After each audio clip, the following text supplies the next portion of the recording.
भगवत प्रसादो यस्या प्रसादन्नो गति कुतोऽपि ध्येयं स्तुवंस्तस्य यशस्त्रीसन्धं वन्दे गुरुश्री चरणारविन्दं गौरकृपा घनीभूतं प्रभुं श्रीहरिनन्दनं मम जीवन सर्वस्वं भक्त्या नौमि पुनः पुनः राधा कृपामयं वपुं श्रीगुरुदिनतारकं प्रभुं श्री गौरगोपालं भक्त्या नौमि पुनः पुनः राधा कृपामयं वपुं श्रीगुरुदिनतारकं प्रभुं श्री गौरगोपालं भक्त्या नौमि पुनः पुनः अजानुलम्बितभुजौ कनकावदातौ संकीर्तनैकपितरौ कमलायताक्षौ विश्वाम्भरौ द्विजवरौ युगधर्मपालौ वन्दे जगत्प्रियकरौ करुणावतारौ आनन्दलीलामय विग्रहाय हेमाभदिव्यच्छविसुन्दराय तस्मै महाप्रेमरसप्रदाय चैतन्यचन्द्राय नमो नमस्ते।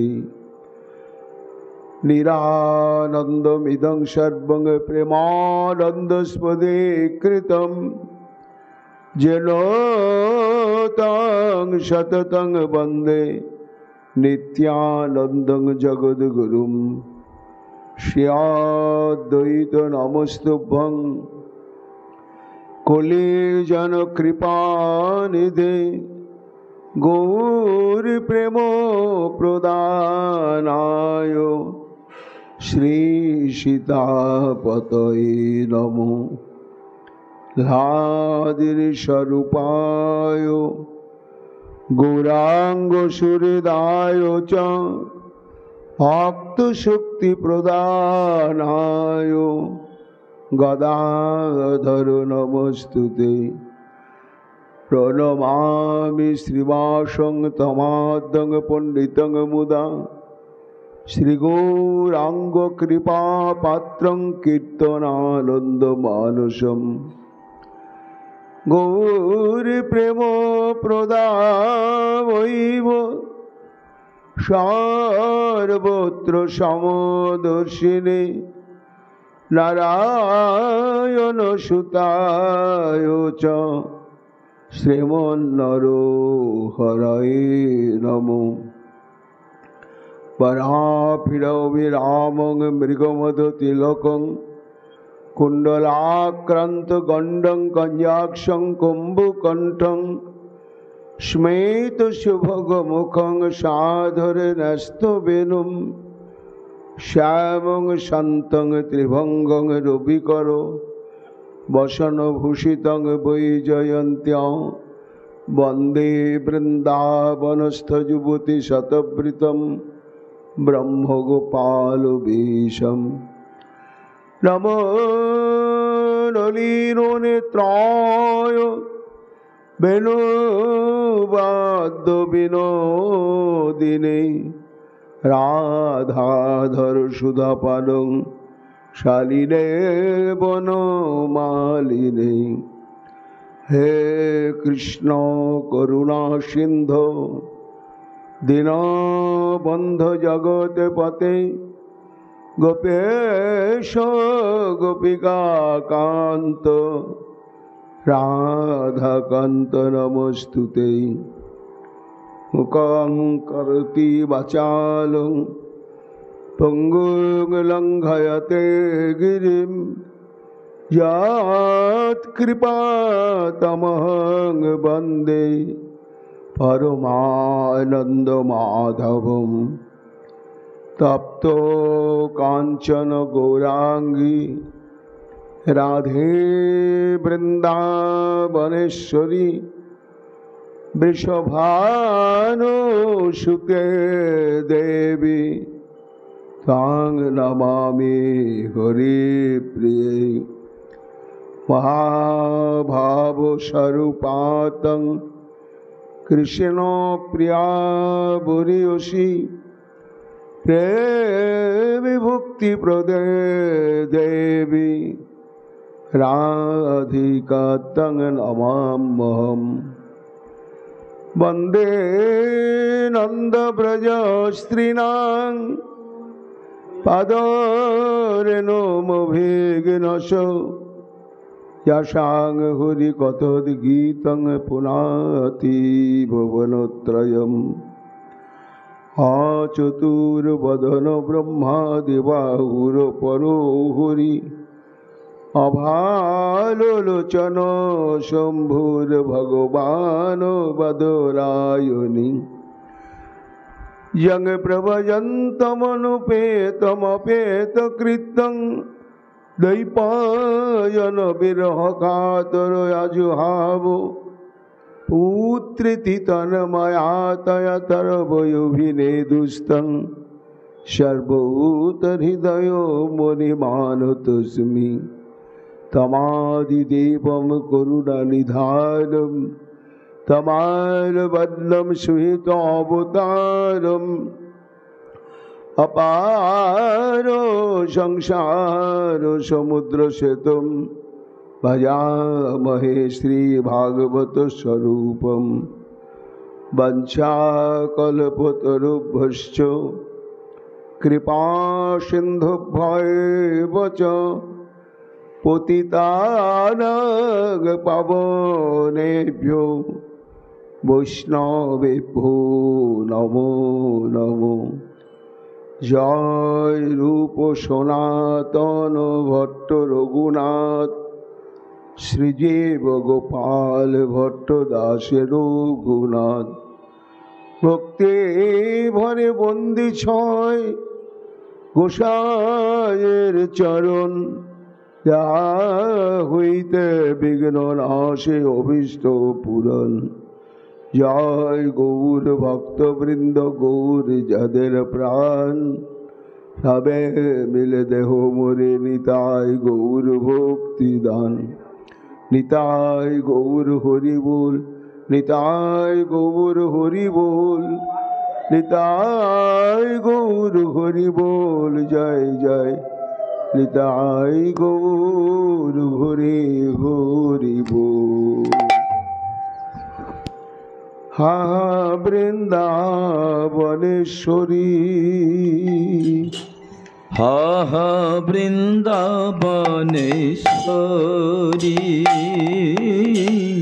हा वृंदावनेश्वरी।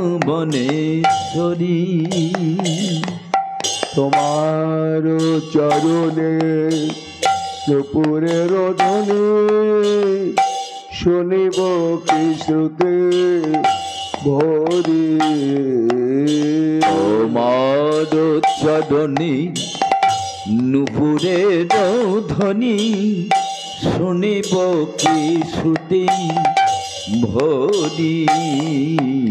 ছাত্র কমল বলয় কুণ্ডল ছাত্র কমল বলয় কুণ্ডল শঙ্খ চন্দ্র বললে। ছাত্র কমল বলয় কুণ্ডল বেদী শঙ্খ চন্দ্র বল্লী। তাদের জব শক্তি গদা সৌভাগ্য চিহ্ন শক্তি গদা সৌভাগ্য চিহ্ন হরিব নয়ন ভরে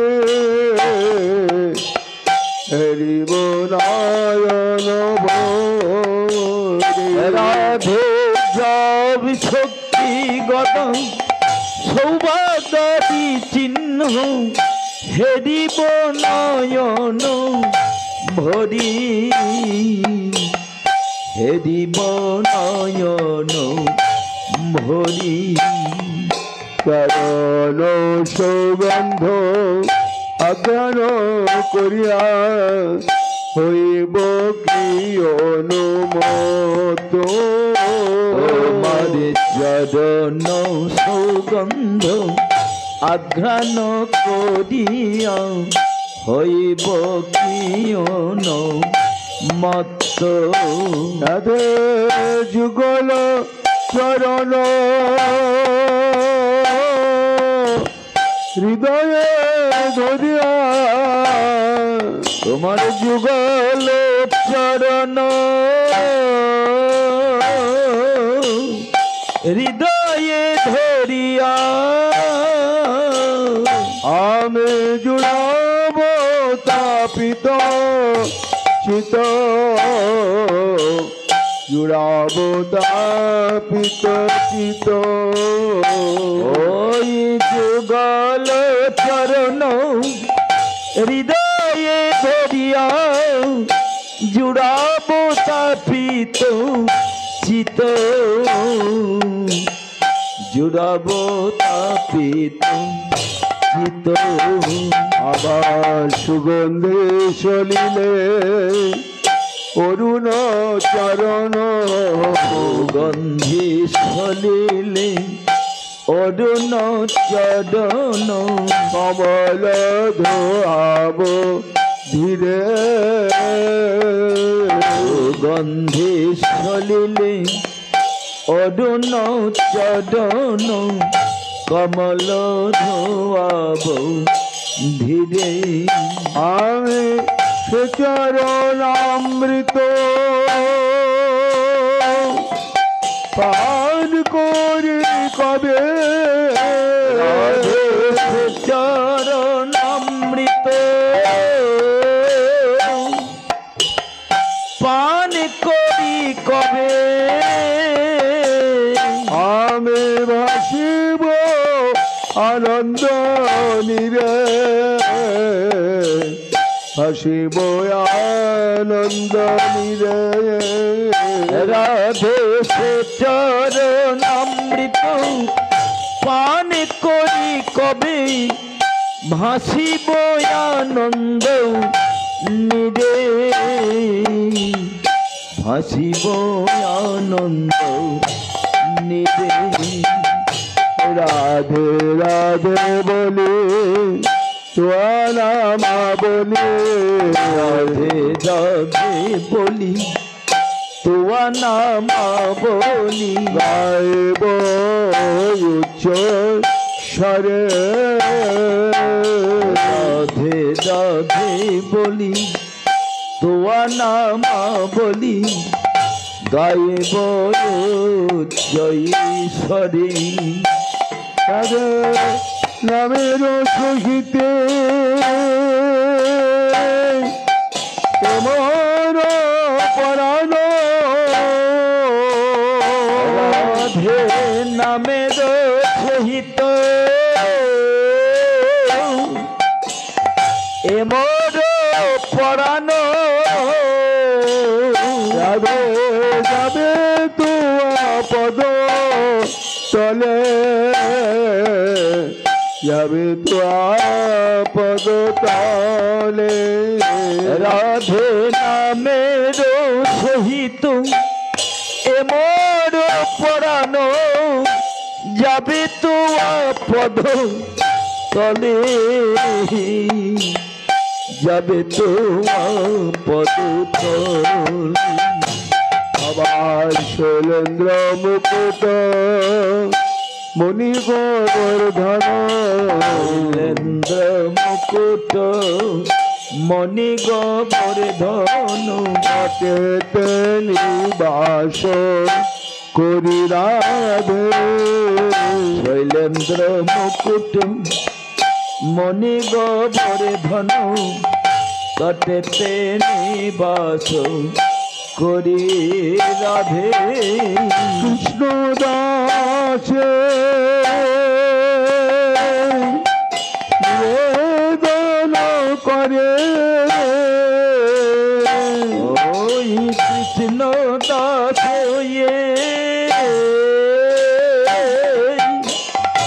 নিবেদন করে আমার পুত্র কর প্রাণে শরীর পুত্র কর প্রাণ শরীর কৃষ্ণ দাস নিবেদন করি পূর্ণ করো প্রাণে শরীর পূর্ণ করো প্রাণী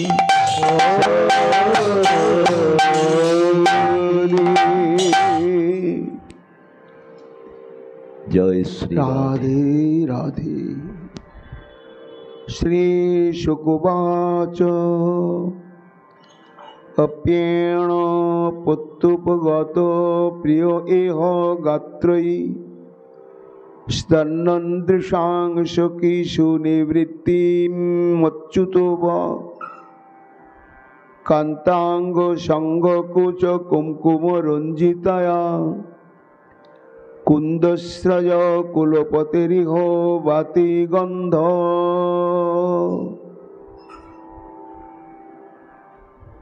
সর্ববেদান্ত সার সর্বপুরাণ চক্রবর্তী এবং ঈশ্বর পরম কৃষ্ণ সচ্চিদানন্দ বিগ্রহ সেই শ্রী গোবিন্দের শব্দ ব্রহ্মময় বিগ্রহ এই শ্রী শ্রীমদ্ ভাগবত মহাপুরাণ। সেই শ্রীমদ্ ভাগবত মহাপুরাণের দশম স্কন্ধে 30তম অধ্যায়ে একাদশ সংখ্যক শ্লোকেতে পূজ্যপাদ শুকদেব গোস্বামী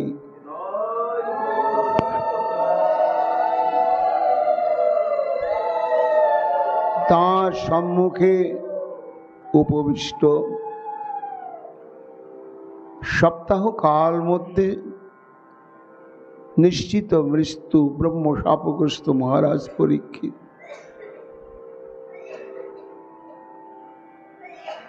প্রশ্ন করেছিলেন শ্রী গুরুদেবকে, মরণশীল মানুষের জীবনের মুখ্য কর্তব্য কি?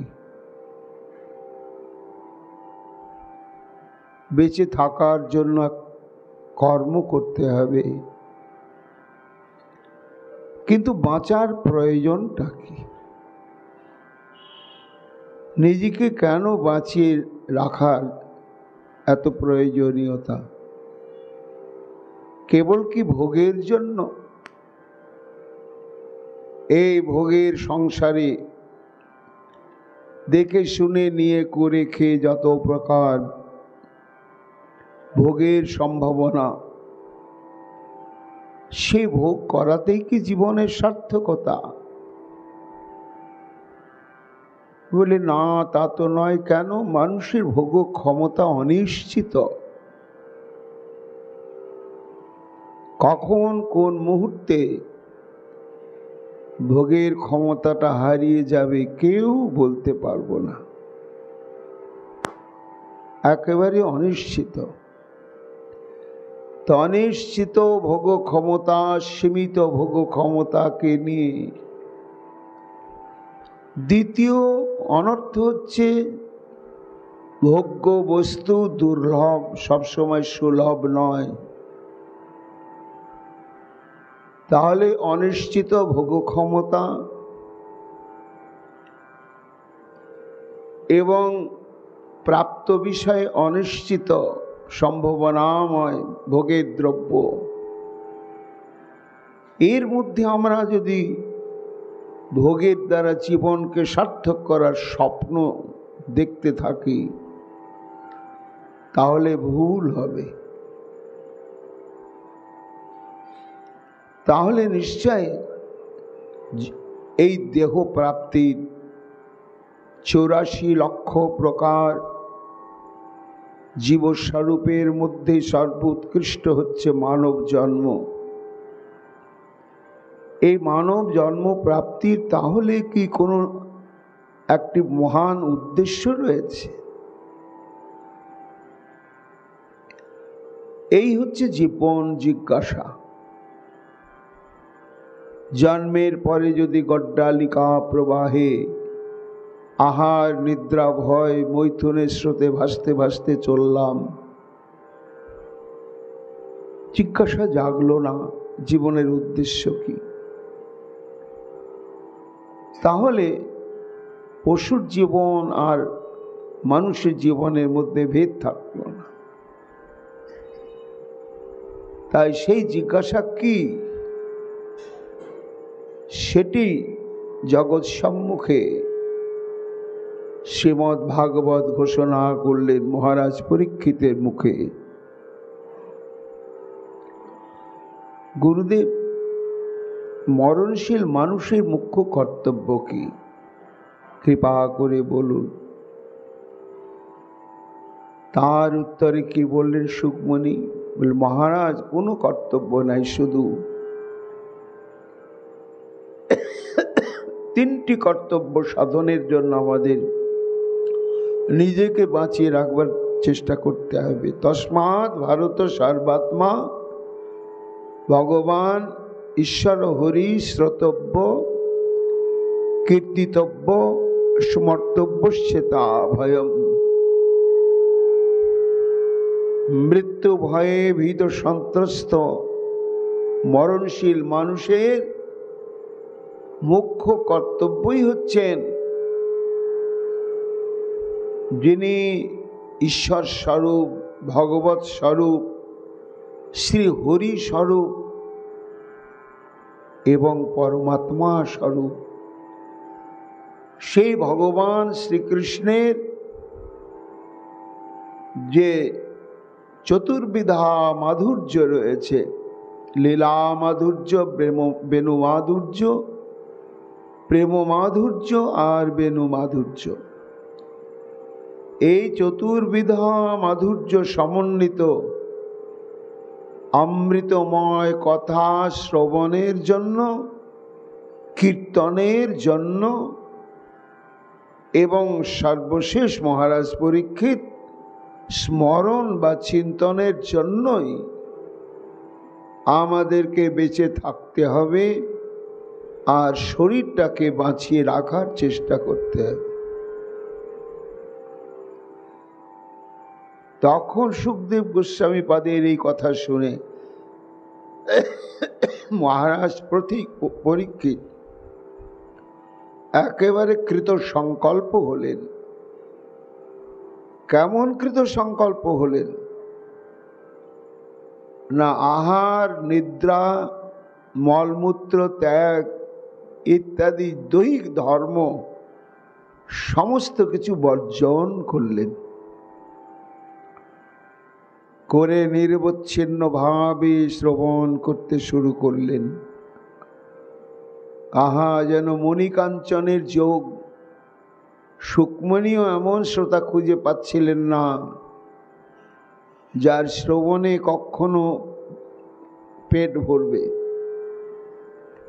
আর ছেদ পড়বে। আর সে মণিকাঞ্চনের যোগ, শ্রোতা বক্তার মহামিলন। তাই নবম স্কন্ধ পর্যন্ত সুকমণি ভগবান শ্রীকৃষ্ণ যে অপ্রাকৃত তত্ত্ব বিশেষ এবং তার চরণাশ্রিত ভক্তগণ তাই, এই তত্ত্বটিকে সম্যকভাবে মহারাজ পরীক্ষিতের উপলক্ষে জগতে প্রচারের জন্য প্রথম থেকে নবম স্কন্ধ পর্যন্ত বললেন। দশম স্কন্ধে ভাগবতের মহানায়ক শ্রী গোবিন্দের সুবিস্তৃত লীলা বলতে শুরু করলেন। ভগবানের লীলা যা শ্রবণ করলে অশেষ কল্যাণ সাধন হয়। শ্রীমুখেই অর্জুনকে বললেন গীতায়, অর্জুন, জন্ম কর্ম চ দিব্যমেব যো বেত্তি তত্ত্বত ত্যক্ত্বা দেহং পুনর্জন্ম নয়তি মামেতি সর্জুন। আমি অজ, আমার জন্ম নেই, কিন্তু আমি জন্ম পরিগ্রহ করি। কেন করি? দুটি কারণ। একটি হচ্ছে দুষ্কৃতীদের বিনাশ এবং সাধুদের পোষণ, আর একটি হচ্ছে আমার নিজস্ব কারণ, সেটি যে প্রেম রস নির্যাস করিতে আস্বাদন। এই প্রেম রস নির্যাস আস্বাদনের জন্যই প্রকৃতিম সাম অধিষ্ঠায়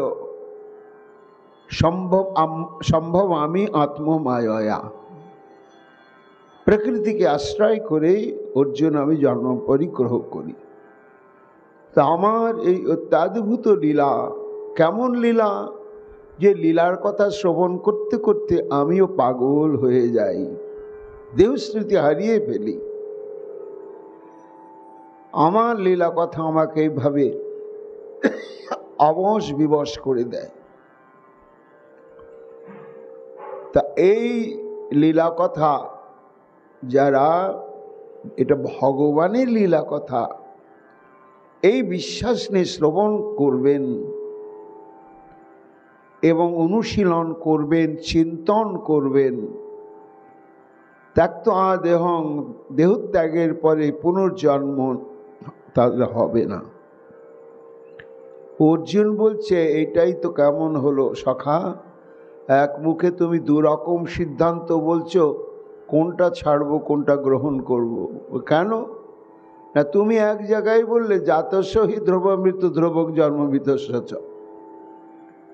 যার একবার জন্ম হয়েছে তার মৃত্যু হবেই হবেই হবে, আর যার মৃত্যু হয়েছে তার জন্ম হবেই হবেই হবে।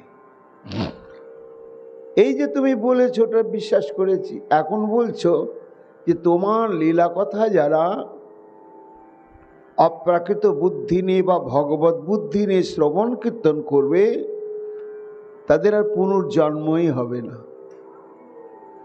এক জায়গায় বললে জন্মালেই আবার মরণ, মরণ হলেই আবার জন্ম, আবার এখন বলছো যে আর তার জন্মই হবে না।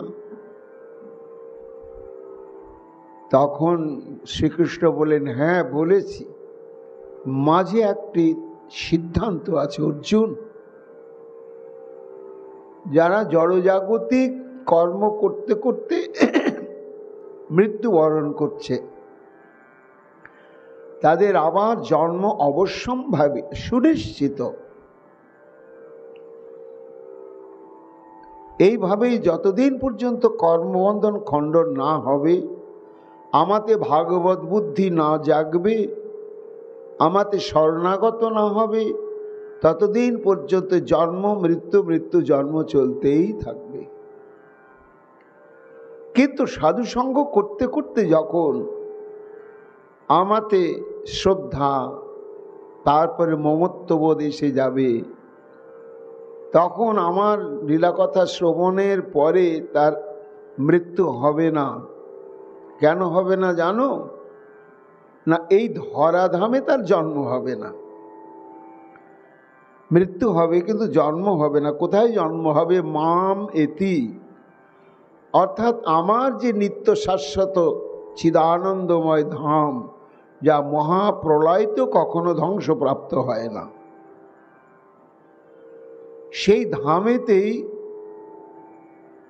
তার জন্ম হবে। এই জন্যই নিত্য আমাদের শ্রবণীয় হচ্ছে শ্রী গোবিন্দের লীলা কথা। আবার তার মধ্যে রাধা কৃষ্ণ প্রেম কেলি কর্ণ রসায়ন, মহাপ্রভু বলছেন সেই লীলা আরো বেশি আমাদের শ্রোতব্য। কোন লীলা? রাধা কৃষ্ণ প্রেম কেলি সমন্বিত লীলা।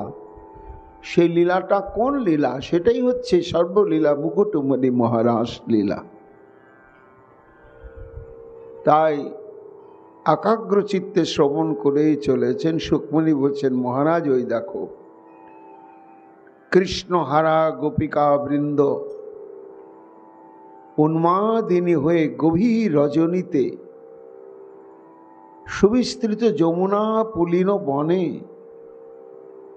বৃহৎ মধ্যম কনিষ্ঠ নানা জাতি বৃক্ষ লতা গুল্ম জিজ্ঞাসা করতে করতে গতকাল আমরা শ্রবণ করেছি, ভূমিতে দৃষ্ট পড়ে দুর্বাঙ্কুর আদি দর্শন করে গোপিকাগণ বলে উঠলেন, অহো দেখো এটা তো দুর্বাঙ্কুর নয়, এ ধরিত্রী দেবীর প্রেমাঙ্কুর। প্রেমাঙ্কুরের হেতুটা কি না, শ্রী গোবিন্দ এই ধরিত্রীর বুকে বিচরণ করছেন। তাঁর ধ্বজ বজ্রাঙ্কুশ চিহ্নিত চরণ আপন বক্ষে পেয়েছে, পাওয়াতে তার স্পর্শজনিত চরম সুখ আনন্দেই এই রোমাঞ্চ শিহরণ। আর গোবিন্দ তো এই ধরিত্রীর বুকেই বিহার করছেন, জলেও বিহার করছেন না, আকাশেও করছেন না। তাহলে একমাত্র এই ভূমিতেই বিচরণ করছেন, কাজে ভূমি বলে দিতে পারে। তাই ব্যাকুল হয়ে গোপিকাগণ ভূমি দেবীর কাছে জানতে চাইলেন কৃষ্ণের সংবাদ। কিন্তু পৃথিবী নীরব নিথর, কোনো উত্তরই দিলেন না। যখন দিলেন না তখন গোপিকাগণ ভাবছেন এ দেবে না। কেন না, এখন স্বাধীন ভর্তৃকা নায়িকা দশা প্রাপ্ত হয়েছে, বিহার উন্মত্তা। কাজে আমাদের দিকে কেন দৃষ্টি দেবে? ও আমাদের প্রীতমের চরণ বক্ষে পেয়ে গর্বে মহাস্পিতা। তাই আমাদের বেদনাকে অনুভব করার মতন মানসিকতা নয়।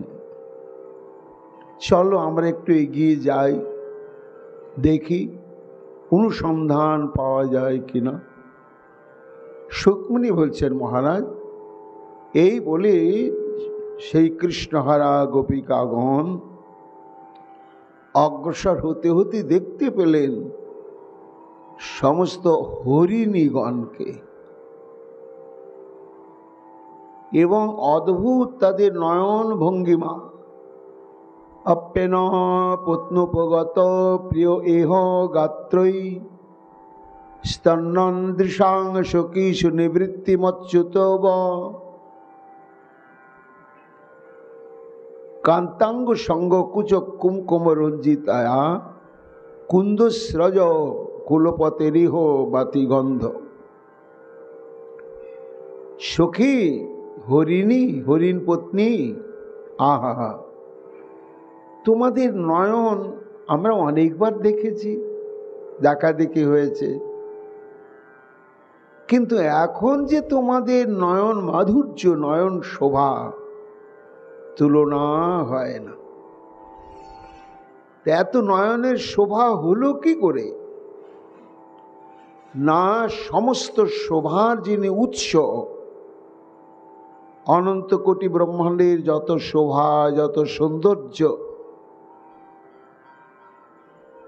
যার উৎস থেকেই প্রাপ্ত, সেই সকল শোভা সৌন্দর্যের উৎসই হচ্ছেন আমাদের প্রীতম শ্রী গোবিন্দ। সে গোবিন্দের দর্শন যদি কোনো ভাগ্যবান ভাগ্যবতী প্রাপ্ত হয়, তা যথাবস্থিতভাবে তার নয়নটা ছোট্টই হোক, আঁকাবাঁকাই হোক, ছোট বড়ই হোক, ড্যাবডেবেই হোক, টেরা হোক আর যাই হোক, কিন্তু যখনই সে অনুরাগের কাজল মেখে গোবিন্দকে দর্শন করলে, আহা, তখনই তার নয়ন দেখেই চেনা যায় এটা গোবিন্দ দেখা নয়ন। সে নয়নের মাধুর্য আলাদা, এবং সে নয়নকে দর্শন করলে দর্শনকারীর ত্রিতাপের জ্বালাও জুড়িয়ে যায়। তাই তোমরা তো হরিণী আর আমরা হলাম গোয়ালিনী, কাজে তোমরাও স্ত্রী জাতি, আমরাও স্ত্রী জাতি। তা তোমাদের এমন সুশোভিত নয়ন, এমন শোভন রূপ ধারণ করার কারণই হচ্ছে একটাই কারণ, সেটি হচ্ছে সুনিবৃত্ত মচ্যুতব সচ্চিদানন্দ স্বরূপ ও অচ্যুত আমাদের যে প্রীতম, সেই প্রীতমকে তোমরা দর্শন করেছ, হয়তো বা এখনো দর্শন করছো। তাই তোমাদের এমন অদ্ভুত নয়ন সৌন্দর্য মাধুর্য, তা নিশ্চয় তোমাদের নয়ন পথে সমাগত হয়েছিলেন বা এখনো আছেন, তা বলে দিতে পারো? শোকমণি বলছেন, হরিণ কি কথা বলে হরিণীরা? এত রাত্রে এত সব অগণিত গোপিকাবৃন্দ উদ্ভ্রান্তা হয়ে বনে বনে ঘুরে বেড়াচ্ছে, তাই বনে থাকা হরিণীরা যেন আশ্চর্যান্বিত, স্তম্ভিত এবং একটু ভীত সন্ত্রস্ত। তাই এদিক ওদিক এগোচ্ছে। আবার কোনো কোনো হরিণ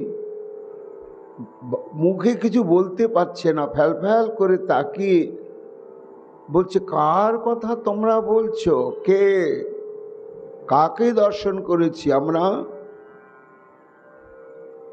গোপিকাগণ বলছেন, আমাদের প্রীতম,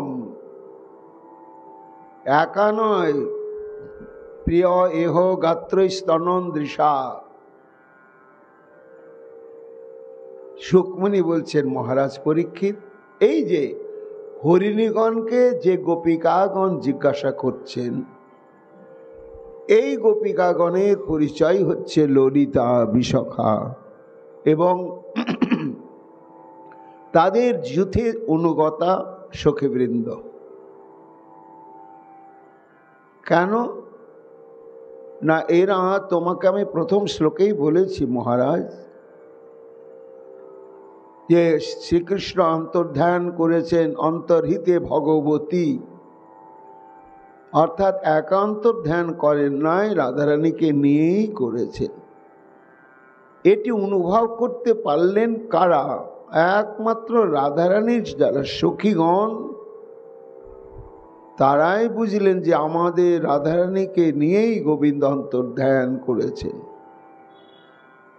তো তাদের আবার শোক হলো কেন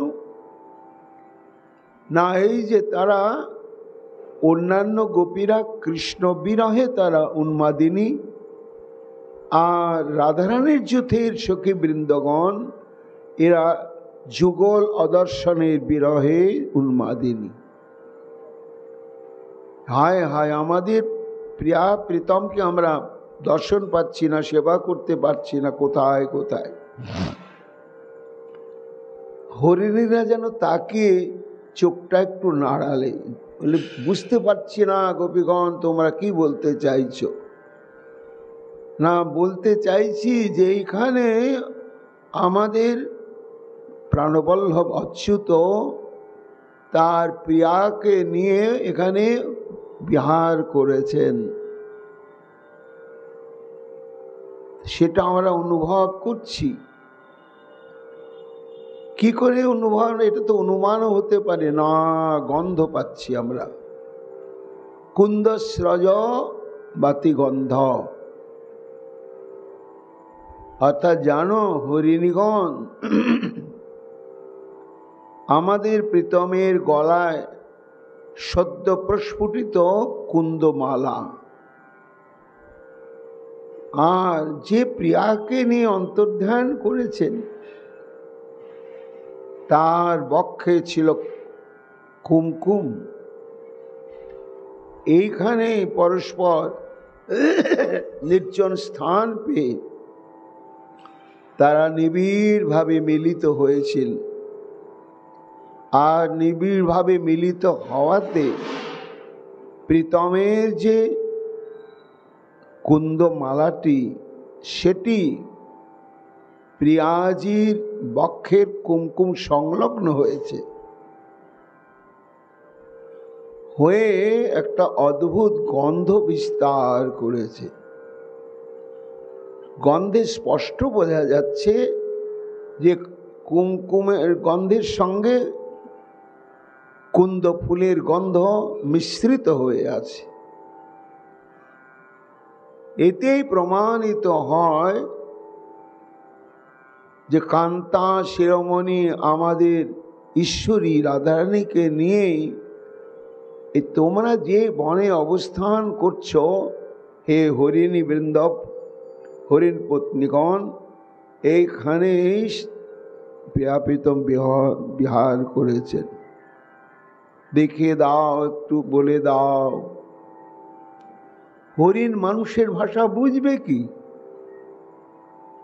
তারা বন্য প্রাণী। কিছুক্ষণ ফ্যাল করে তাকিয়ে থাকলো, মুখটা নাড়ালো, তারপর কতিপয় হরিণ তারা ধীরে ধীরে যেতে শুরু করলে। তো যাচ্ছে, আবার একটু করে তাকাচ্ছে, এত রাত্রি গোপিকাগণ বনে কি করছে। সুকমণি বলছেন, মহারাজ, গোপিকাগণ তখন ভাবছে, ওই দেখো, ও হয়তো যেন বলছে, গোপীগণ, তোমাদের প্রীতমকে যদি পেতে চাও আমাদের সঙ্গে এসো। তাই এগোচ্ছে, আর একবার করে আমাদের দিকে তাকাচ্ছে, চলো চলো আমরা এগোই। ললিতা, বিশাখাদি, যুথের সব সখীগণ আর তাদের সঙ্গে অন্যান্য গোপীগণ ধীরে ধীরে অগ্রসর হতে নিলেন। কিছু দূর যেতে যেতে হরিণীগণ অদৃশ্য হয়ে গেল। তখন তাদের বিরহটা তীব্র থেকে তীব্রতম হলেন। সুকমণি বলছেন, মহারাজ পরীক্ষিত, এইখানে রসিক ভাবুক টিকাকারগণ একটি সিদ্ধান্ত করেছেন। সেই সিদ্ধান্ত হচ্ছে কি না, শ্রীমদ্ ভাগবতের বক্তা হচ্ছেন পরমহংস চূড়ামণি শ্রীল সুখদেব গোস্বামী পাদ, এবং সুখদেব গোস্বামী পাদের উপাস্য নিষ্ঠা কার প্রতি? না, ভগবান নির্বিশেষ স্বরূপ এবং সবিশেষ স্বরূপ, দুই স্বরূপেই তিনি ভক্তকে কৃপা করেন।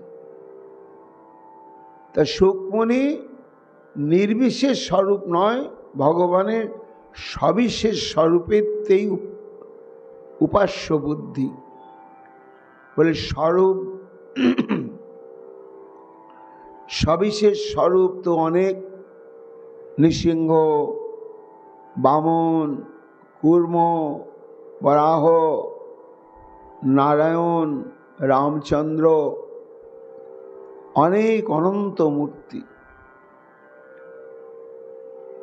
সুকমণি বলছে, না না মহারাজ পরীক্ষিত, এরা সবিশেষ ভগবানের স্বরূপ বটে, কিন্তু উপাস্য আসক্তিটি হচ্ছে কৃষ্ণের প্রতি। সুখদেব গোস্বামী পাদে কোন কৃষ্ণ? কৃষ্ণ তো পূর্ণ, পূর্ণতর, পূর্ণতম। তাহলে মথুরানাথ স্বরূপ না দ্বারকানাথ স্বরূপ না ব্রজনাথ স্বরূপ? বলে না না, মথুরানাথ দ্বারকানাথ স্বরূপ নয়, বা কুরুক্ষেত্রের স্বরূপ নয়, ব্রজনাথ স্বরূপ। আবার ব্রজনাথ স্বরূপের আসক্তি বৃন্দাবন এবং ব্রজবাসীর প্রতি হওয়ার জন্য টিকাকার বলছেন যে সুখদেব গোস্বামী পাদের আসক্তিটাও ব্রজবাসীদের প্রতি চলে গেল। যে কৃষ্ণ বশীভূত যাদের প্রেমে, সে গোপীগণই বড়।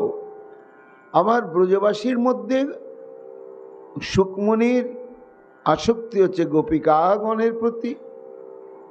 আবার এই গোপিকাগণের মধ্যে যিনি, যার কায়বুহ রূপই হচ্ছে সমস্ত গোপিকা বৃন্দ, সেই কান্তা শিরোমণি শ্রীমতী রাধারানীতেই হচ্ছে সুখদেব গোস্বামী পাদের নিষ্ঠা।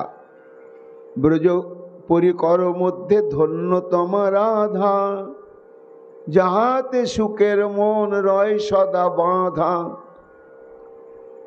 শ্রীরাধিকা হন তার উপাস্য দেবতা, তার মন্ত্রে রহে তার মন সদা মাতা। এখন সেই রাধা সুকমণির একমাত্র উপাস্য তত্ত্বই হচ্ছে রাধারানী।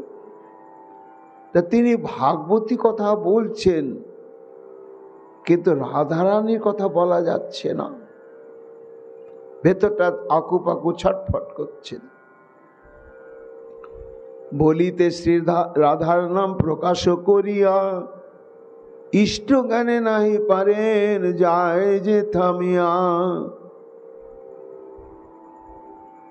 আবার সুখদেব গোস্বামী পাদ বলছেন, মহারাজ পরীক্ষিত দেখো, রসিক টিকাকারগণ বলছেন যে আমার মনের খবরটাই, আমি মাঝে মাঝে একটু রাধারানীর কথা না বললে, রাধারানীর লীলা কথা একটু না বলতে পারলে আমার যেন দম আটকে আসছে। তো বলা তো যাচ্ছে না, ওই জন্য অন্তর্ধানের পরে একটু বললাম। সেটা হচ্ছে কি না, মুখ্যবৃত্তি নিয়ে নয়, ব্যঞ্জনাবৃত্তি নিয়ে। অন্তর্হিতে ভগবতী, ভগ শব্দে রাধা, অর্থাৎ রাধা সহ শ্রীকৃষ্ণ অন্তর্ধান করেছেন। একটু রাধারানীর কথা বললাম, ঘুরিয়ে বললাম। যারা রসিক তারা বুঝে নিল, যারা রসিক নয় তারা বুঝল না। কিন্তু আর পাচ্ছি না। এইবার এই শ্লোকেতে শিও মুখে তাহ পুনঃ বলিতে নারিল, প্রিয় নর্ম সখী মুখে তাহা প্রকাশিল। অর্থাৎ সুখদেব গোস্বামী পাদ সরাসরি রাধার কথা বললেন না। ললিতা বিশাখাদি এরাই হরিণীদের জিজ্ঞাসা করছে যে সেই অচ্যুত শ্রীকৃষ্ণ কান্তা সহ এখানে বিহার করেছেন, অর্থাৎ রাধা রানীর সঙ্গে বিহার করেছেন, তার সন্ধান বলে দাও। কিন্তু হায়, তারা তো পশু জাতি, তাদের তো মানুষের মতো কথা বলার ভাষা নেই। তখন হতাশ হয়ে গেলেন গোপিকাগণ। কাতর নয়নে হরিণীগণের চেয়ে থাকা দেখে গোপীরা চিন্তা করলেন, আহারি, আমাদের এই বিরহ দশা দেখে ওরাও তো স্ত্রী জাতি, ওরাও ভয়ঙ্কর কাতর হয়ে পড়েছে। কৃষ্ণের খবর জানতে পারলেও তাদের এই কাতর অবস্থার জন্য এরা মুখে প্রকাশ করতেই পারছে না। তাহলে চলো আমরা একটু আরো অগ্রসর হই, কোথাও প্রীতমের সন্ধান পাওয়া যায় কিনা। বাহং প্রিয়াংশ উপধায় গৃহীত পদম, রামানুজ তুলসীকালী কুলৈর মদান্ধৈ, অন্যমান ইহ বস্তরব প্রণামম। কিংবাভিনন্দতি চরণ প্রণয় অবলোকই। সুকমণি বলছেন, মহারাজ তখন হরিণ পালকে ত্যাগ করে তারা এগিয়ে অগ্রসর হতে হতে দেখলেন বিশাল বিশাল বৃক্ষ সব এরকম মাথা নিচু করে আছে, আর ওই বৃক্ষের শাখায় শাখায় লতা সব জড়ানো জড়ানো রয়েছে। দেখে কি মনে হচ্ছে যেন প্রেমাসক্ত চিত্ত স্বামী স্ত্রী তারা যেন নিবিড় আলিঙ্গনাবদ্ধ হয়ে আছে, পরস্পর জড়িয়ে রয়েছে, এই রকম দৃশ্য মনে হচ্ছে। তখন ভাবছে তাহলে এরাই বলে দিতে পারে কেন না, এরা লতা রূপ স্ত্রী কর্তৃক এবং এরাও আলিঙ্গন করে নিয়ে থাকলেও অবনত দশা প্রাপ্ত হয়েছে। হওয়ার কারণটা কি না, নিশ্চয় শ্রীকৃষ্ণ সেই প্রিয়াকে নিয়ে এদিকে পরিভ্রমণ করছিলেন, আর এদের সম্মুখে যখন এসেছেন অপ্রত্যাশিতভাবে গোবিন্দকে নিজেদের নিকটে প্রাপ্ত হয়, তখন এরা সব অবনত মস্তক হয়ে প্রণাম করেছে। এই প্রণাম করেছে বলেই তাদের সমস্ত উচ্চ উচ্চ শাখাগুলো কেমন নত হয়ে আছে। হরিণীগণের কাছে না পায় উত্তর, সবাই ব্যাকুল হয়ে বলে পরস্পর, আমাদের মতো সখী এরা বিরোহিণী, তাই স্তব্ধ দৃষ্টি মুখে না সরিয়েছে বাণী। ইহাদের ছাড়ি এসো পুছি তরুগণে, পাইলেও পেতে পারি প্রিয়ের সন্ধানে। এত বলি তরুগণের সমীপে যাইয়া, তাহাদের পোছে সব বিনয় করিয়া। ব্রজবাসী বৃন্দাবনবাসীর মধ্যে তোমরা অতি ধন্য, এই হেতু মো সবার অতিশয় মান্য। মান্যতা দিয়ে সম্মান জানিয়ে সেই সব বৃক্ষগুলোকে জিজ্ঞাসা করছেন শ্রীকৃষ্ণের বারতা বিরোহিণী গোপিকাগণ, কেননা তোমরা তো তোমাদের জীবনটা পর উপকারের জন্য, এটা তোমাদের ধর্ম, তাতে তোমরা শ্রী গোবিন্দের বিহারস্থল এই নিত্য বৃন্দাবনে বাসীর সৌভাগ্য প্রাপ্ত হয়েছ। এই জন্য হে বৃক্ষগণ, তোমরা আমাদের মান্যতার পাত্র, সম্মানের পাত্র। তা বৃক্ষগণ যেন জানতে চাইছেন তাদের বক্তব্যের উদ্দেশ্য কি। গোপীগণ ভাবছে, ও তোমরা জানতে চাইছো বৃক্ষগণ, আমরা কি জিজ্ঞাসা করব? না না, আমরা অসম্ভব কিছু জিজ্ঞাসা করব না, একটাই জিজ্ঞাসা, ওগো ভাগ্যবান সবে বলো হো বারতা, আসিল কি কৃষ্ণ হেতা লইয়া বনিতা। বৃক্ষগণ বলো তো, বনিতা মানে রাধা, তার আমাদের প্রীতম কোনো মহা মহা ভাগ্যবতী গোপিকা বা বনিতাকে নিয়ে এই তোমাদের সান্নিধ্যে এসেছিল, আর তোমরাও মহা মহা ভাগ্যবান। এবং কেমন ভাবে বিহার করেছে এই জায়গায় না, বলছেন উপধায় গৃহীত পদ্ম, অর্থাৎ আমাদের প্রীতমের একটি বাহু তার প্রিয়তমা গোপীর স্কন্ধে স্থাপিত, আর ডান হাতে একটা লীলা কমল। কেন? লীলা কমলের উদ্দেশ্য কি না, উদ্দেশ্য হচ্ছে যে রাধারানীর বদন একেবারে টাটকা ফোটা পদ্ম ফুল, আর দিব্য গন্ধে প্রমত্ত হয়ে লাখে লাখে ভ্রমর রাধারানীর মুখের মধ্যে সে ভিড় করছে। তাতে রাধারানী ভীত সন্ত্রস্ত হয়ে পড়ছেন। এই ভ্রমরগুলোকে বিতাড়িত করবার জন্যই গোবিন্দ দক্ষিণ হস্তে লীলা কমল নিয়ে সঞ্চালন করছেন। এবং রামানুজম পরীক্ষিত বলছেন, গুরুদেব এই গোপীরা মাঝে মাঝে রামানুজ রামানুজ বলছেন কেন? কৃষ্ণ বললে তো হয়ে যায়, আবার এই বলরামকে টেনে আনছেন কেন? শোকমণি বলছেন, মহারাজ কারণ আছে। গোপিকাগণ দেখছেন যে প্রীতম আমাদের প্রকৃতিস্থ নয়, অপ্রকৃতিস্থ।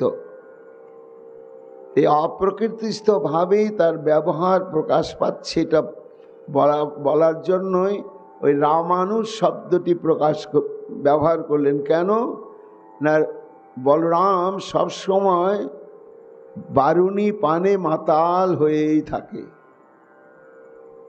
তা যে বলরাম সর্বক্ষণ বারুণী পানে প্রমত্ত থাকে, সে বলরামের ছোট ভাই যখন, সেও মাতালি বটে, তার দিগ্ভ্রান্ত। তা সেই তার গলায় প্রস্ফুটিত তুলসী কুসুমের মালিকা, এবং সেই তুলসী কুসুমের মালিকাতে অলি কুলুইর মদান্ধই, মদান্ধ সমস্ত ঝাঁকে ঝাঁকে ভ্রমর তারা গুঞ্জার করছে। এমতো অবস্থায় বিচরণ করছিলেন। আর তোমরা তো বৃন্দাবনবাসী, যোগী যারে পায় না যোগে, মুনি যারে পায় না ধ্যানে, স্বয়ং দেবেশ্বর গণ পর্যন্ত যার দর্শন পান না, আজ বিনা ভজন সাধনে সে সাধন দুর্লভ গোবিন্দকে তোমাদের অঙ্গনে তোমাদের সম্মুখে প্রাপ্ত হয়েছ, তাই আর কি স্থির থাকতে পারো? তাই সবাই তোমরা নত হয়ে তার চরণে নিশ্চয় প্রণাম নিবেদন করেছ। আর প্রণাম নিবেদন করার জন্যই সে তোমাদের আশীর্বাদ করেছে। সবাই ব্যাকুল হয়ে পরস্পর আমাদের মতো সখীরা বিরোহিণী, তাই স্তব্ধ দৃষ্টি মুখে না সরিছে বাহানি। ইহাদের ছাড়িয়ে সপুছি তরুগণে, পাইলেও পেতে পারি প্রিয়ের সন্ধানে। এত বলি তরুগণের সমীপে যাইয়া, তাদের পছে সব বিনয় করিয়া। বৃন্দাবনবাসী মধ্যে তোমরা অতি ধন্য, এহেতু মোসবার অতিশয় মান্য। ওগো ভাগ্যবান সবে বলহ বারতা, আসিল কি কৃষ্ণ হেতা লইয়া বনিতা। তার করে বাম কর করিয়া স্থাপন, দক্ষিণ করেতে পদ্ম করিয়া চালন। লীলা কটাক্ষ ভঙ্গি করিয়া বিস্তার, লইল কি তোমাদের প্রীতি নমস্কার। প্রণাম নিবেদন করেছিল তোমরা, আর তিনিও তোমাদের এই শ্রদ্ধা মাখা প্রণাম গ্রহণের স্বীকৃতিটাও তোমাদেরকে নিশ্চয় জানিয়ে দিয়েছেন। আহা, তার দশাটা কেমন ছিল! তুলসী মালিকার পায় অতি দিব্য গন্ধ, ঝাঁকে ঝাঁকে অলি গণ হইয়া মদান্ধ। তাহাদের অনুগমন নিশ্চয় করিছে, গোপন করোনা মিছে আমাদেরও কাছে। যেন বৃক্ষগণ বলছেন, আচ্ছা তোমরা তাকে এত খোঁজাখুঁজি করছো, তোমাদের সঙ্গে কি সম্পর্ক? বলে তাদের হই মোরা নিত্য যে সঙ্গিনী, ভাগ্য দোষে হারাইয়েছে মোরা অভাগিনী। নিকটে আছে তারা ইহা সুনিশ্চয়, বল হে মহাত্মাগণ ইহা কি সত্য নয়? তোমরা নিশ্চয় প্রণাম করেছ, তোমাদেরকে আশীর্বাদ করেছেন হস্ত প্রসারণ করে, আর নিশ্চয় তোমরা এখনো দেখতে পাচ্ছ কোথায় আছো, একটু বলে দাও বলে দাও বলে দাও। শোকমণি বলছেন, হায় হায়, বৃক্ষ কি কখনো কথা বলে? একটা দমকা হাওয়ায় বৃক্ষটা দুলতে শুরু করলে, তা বৃক্ষের হেলন দোলনেই যেন গোপিকাগণ বুঝতে পারলে, সখী এও বোধহয় জানে না, ওই দেখো মাথা নাড়ছে। কোন কবি বলছে না না বলবে না, কেন কথা বলার ধৈর্য নাই? কেন কথা বলার ধৈর্য নাই? বলে দেখছো না সব আপন আপন পত্নীকে আলিঙ্গন করে রয়েছে। তা লতারূপী পত্নী বৃন্দকে নিবিড় ভাবে আলিঙ্গন সুখে এরা মগ্ন, এরা আমাদের গুরুত্ব কি বুঝবে? এই জন্য এরা উত্তর দিচ্ছে না। তাহলে কোন গোপী বললেন, পৃচ্ছে তমা লতা বাহুনাভ্যাশ্লিষ্ট বনস্পতি নুনং তৎকরজ স্পৃষ্টা বিভ্রতুৎপুলকান্ন।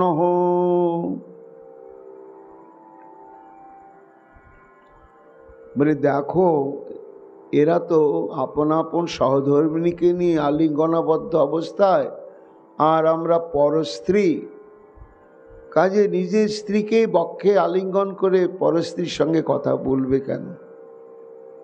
তাহলে আমরা আর কোথায় যাই? কোন গোপী বলছে যে লতাগুলোকে আলিঙ্গন করে আছে, ওই সে লতা তো আমাদের স্বজাতি। আবার চলো লতাকেই জিজ্ঞাসা করি, কেন যদিও ওরা নিজ পতি কর্তৃক আলিঙ্গিত হয়ে আছে, কিন্তু তৎসত্ত্বেও এরা কৃষ্ণ করকমলে স্পর্শ পেয়েছে, তার লক্ষণ এদের ভেতরে দেখা যাচ্ছে। এটা স্বামীর স্পর্শের লক্ষণ নয়, এটা শ্রীকৃষ্ণের স্পর্শেরই লক্ষণ প্রকাশ পাচ্ছে। এই জন্য লতারাই বলে দিতে পারে, হেন কালে তাহাদের মধ্যে কোনো জন পুষ্পবতী কোন লতা করি দর্শন। ডাকিয়া কহে যত প্রিয় সখী গণে, তাহার সন্ধান সখী পেলাম এতক্ষণে। একে অপরকে ডেকে বলছি, এসে এসে ওদিকে যেও না, খোঁজাখুঁজি, এই দেখো আমরা ঠিক জায়গায় পৌঁছে গেছি। এই লতা সখীরাই বলে দেবে, কেন এরা স্পর্শ পেয়েছে প্রীতমের। চলো সবাই মিলে এদের কাছেই জিজ্ঞাসা করি। তারা করি লতাগণে জিজ্ঞাসা সবে করো, ইহারা নিশ্চয় দেবে সন্ধান তাহারও। দেখো দেখো অঙ্গে এদের সম্ভোগের চিহ্ন, তার নখাঘাতে অঙ্গ হয়েছে ছিন্ন ভিন্ন। বনস্পতি পতি সঙ্গে থাকিলেও এরা কৃষ্ণ কর স্পর্শে অঙ্গ পুলকেতে ভরা। এরা যে গোবিন্দের স্পর্শ পেয়েছে, হয় কুসুম চয়ন করেছে, আর না হলে আদর করে নখ স্পর্শ করিয়েছে এদের কোমল অঙ্গে। তাই সেই পরম তত্ত্বের সুখ স্পর্শ পেয়েই দেখো দেখো এরা সমস্ত স্তবকৃত রূপ ধারণ করেছে। কেন অন্তরের আনন্দের উচ্ছ্বাসকে আর গোপন করে রাখতে পারছে না, তাই এইভাবে স্তবকৃত হয়ে প্রকাশ পাচ্ছে তাদের কৃষ্ণ প্রেমের সঞ্চারী ভাব। কাজে এরাই ঠিক বলে দেবে। অতএব সত্য কথা লুকাতে নারিবে, লুকাইলেও মিথ্যা দোষে কলঙ্ক হইবে। শুকমুনি বলছেন, তখন তারা বিনীত ভাবে সেই লতাকে জিজ্ঞাসা করলে, ভাই কত ভাগ্যবতী তুমি, কেন না স্বামীর সঙ্গে আলিঙ্গিত হওয়া সত্ত্বেও, যেন আমরা বেণুগীতে দেখেছি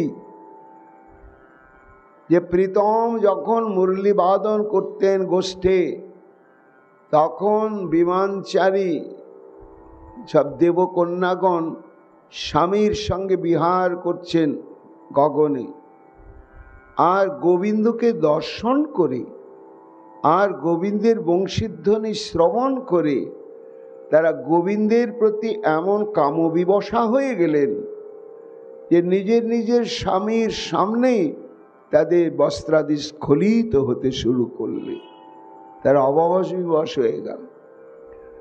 তাহলে কৃষ্ণ হচ্ছেন জগৎপতি, পরমপতি। তার প্রেমের স্পর্শ যদি কারো অন্তরে একবার ঘটে, তাহলে জগতের কোনো সুখ শিহরণ তারকে প্রভাবান্বিত করতে পারে না। তাই তোমাদের এই পুলকিত দশাটি হচ্ছে কৃষ্ণের স্পর্শ তোমরা পেয়েছ। তাহলে একটু বলো বলো বলো। শুকমুনি বলছেন, হায় হায়, এইভাবে উন্মাদিনী গোপিকাগণ লতার কাছে কাতর হয়ে জানতে পারলেনই না কৃষ্ণের সন্ধান। তখন কৃষ্ণের বিরহটা তাদের আস্তে আস্তে আস্তে আস্তে আস্তে প্রবল রূপ ধারণ করলে। ইতন উন্মত্ত বচ গোপ কৃষ্ণান্বেষণ কাতরা, লীলা ভগবতস্তা যেন চক্রুস্তদাতমিকা।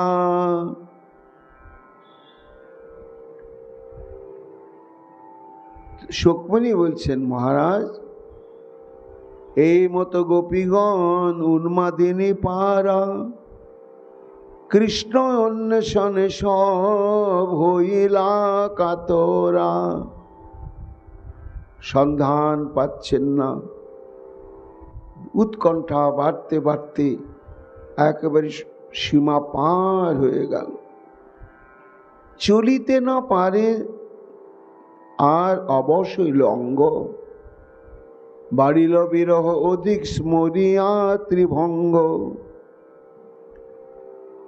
ধীরে ধীরে বিরহটা গাঢ় হয়ে যাচ্ছে আর তন্ময়ত্ব বাড়ছে। তখন হতাশ হয়ে গেলেন, না আর খুঁজে খুঁজে পাওয়া যাবে না মনে হয়, কোথায় আর খুঁজব। তখন পূর্বরীতে অন্বেষণ তবে সব ছাড়ি, গাইতে লাগিলা যত লীলা উচ্চ করি। তখন তারা আর বৃক্ষলতা হরিণ ইত্যাদি কাউকে জিজ্ঞাসা করার প্রচেষ্টা বাদ দিয়ে দিলে, বাদ দিয়ে তখন গলা ছেড়ে তারা গান গাইতে শুরু করলে। কি গান? না গানের একটা ক্রম। কি ক্রম? নন্দোৎসব থেকে গান শুরু হলো। শ্রী গোবিন্দ যখন নন্দালয়ে প্রকটিত হলেন, তখন যে গোকুলের শ্রীকৃষ্ণের আবির্ভাবকে কেন্দ্র করে কি অদ্ভুত উৎসব অনুষ্ঠান হয়েছিল, মেতে গিয়েছিল ব্রজবাসীগণ। এই নিয়ে তারা গান বেঁধেছে, সেটা জন্মলীলা গান। তারপরে পুতনাবধ, সেটা নিয়ে গান। তারপরে শকটাসুর, তারপরে তৃণাবর্ত। এইভাবে পরপর পরপর রাসলীলা পর্যন্ত শ্রী গোবিন্দ বৃন্দাবনে যত যত লীলা এবং অসুর মারণাদি করেছেন, সব নিয়েই গোপীরা গান বেঁধেছেন, তাতে সুর দিয়েছেন। তো কৃষ্ণকে অনুসন্ধান চেষ্টা তারা বাদ দিয়ে তখন একখানে হয়ে তখন কৃষ্ণের ওই আবির্ভাবের লীলার থেকে আরম্ভ করে ক্রমানুসারে সমস্ত লীলা প্রসঙ্গ নিয়ে তারা গলা ছেড়ে অতি উচ্চস্বরে গান আরম্ভ করে দিলেন। পুতনা বধ হইতে যত যত লীলা গাহিল করিয়া উচ্চ হইয়া বিভোলা। গাইতে গাইতে প্রেমে উন্মত্ত হইল, সেই কালে লীলা যত অনুকার কইল। গান তো গাইছে, তো যত গাইছে তত লীলার স্মৃতি অন্তরে যাচ্ছে, আর যত লীলার স্মৃতি অন্তরে যাচ্ছে ততই কৃষ্ণের প্রতি বিরহটা গাঢ় হতে গাঢ়তম হয়ে যাচ্ছে। সুকমুনি বলছেন, মহারাজ এই তন্ময়ত্ব আসে বিরহে, তীব্র বিরহ যখন আসে তখন এই তন্ময়ত্বটা এসে যায় ভক্তের। তাই অন্তর্ধায়ন করা গোবিন্দের বিরহে তাদের তন্ময়ত্বের রূপটা কি নিল? গান গাইতে গাইতে গাইতে গাইতে তখন নিজেরাই কৃষ্ণ স্বরূপ প্রাপ্ত যেন হয়ে গেলেন। সেই মতো সবে কৃষ্ণ বিচ্ছেদ ভয়েতে লীলা অনুকরণ করে জানিও ভালো মতে। তখন ওই সমস্ত লীলার অনুকরণ আরম্ভ করে দিলেন।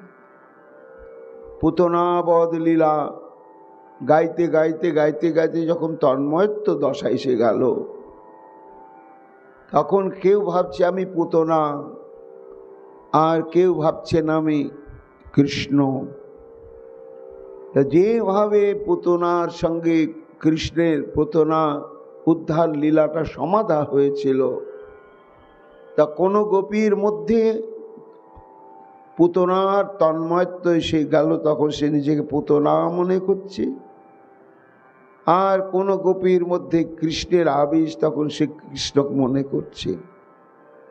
এইভাবে তারা কৃষ্ণ অনুসন্ধান প্রচেষ্টা থেকে বিরত হয়ে কৃষ্ণের লীলাগান গাইতে গাইতে এবার গান নয়, কৃষ্ণের লীলাটাই অনুকরণ করে লীলা প্রকাশ করতে শুরু করলেন। কিভাবে প্রকাশ শুরু করলেন মহাপ্রভুর কৃপা আগামীকাল আমরা তারা শ্রবণ কীর্তন করব। এখনকার মতো ভাগবতী কথা আমাদের এইখানেই বিশ্রাম লাভ করছে।